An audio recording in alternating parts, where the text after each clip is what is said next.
Une astuce par jour pour devenir un pro sur N8N?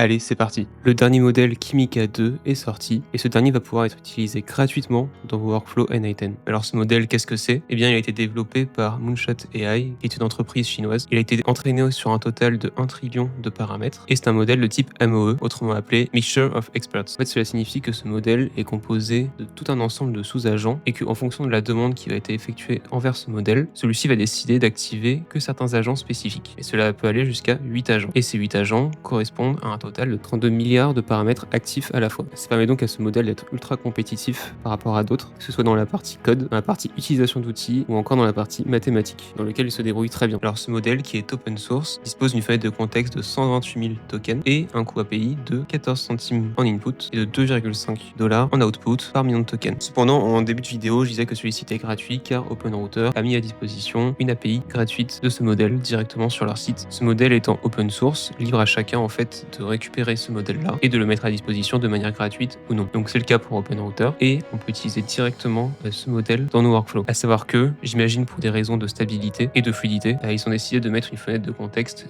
d'uniquement 66 000 tokens. Donc après c'est à vous, en connaissance de cause, d'adapter cette fenêtre de contexte réduite avec vos différents use cases de workflow. À savoir aussi que pour de la réflexion très poussée, on préférera toujours un Claude Sonnet 4 par exemple à Kimika 2. Pour connecter ça à N8N, vous avez juste à vous rendre dans la partie Keys dans le menu et à créer une clé API. Une fois que vous l'avez renseigné, vous allez sur un workflow d'N8N, vous créez un outil OpenRouter et vous indiquez vos credentials directement. Et ensuite, vous avez le choix entre deux modèles, donc le Kimika 2 payant et le Kimika 2 free. Et vous pouvez ainsi run vos workflows de manière totalement gratuite. À noter que je ne sais pas si c'est une situation qui est temporaire ou définitive, car libre en fait à OpenRouter de mettre un pricing si par exemple ils ont une très grosse demande d'utilisation de ce modèle. Si cette astuce t'a aidé et que tu as envie d'avoir plus de tips N8N, eh bien je te laisse t'abonner pour voir celui de demain.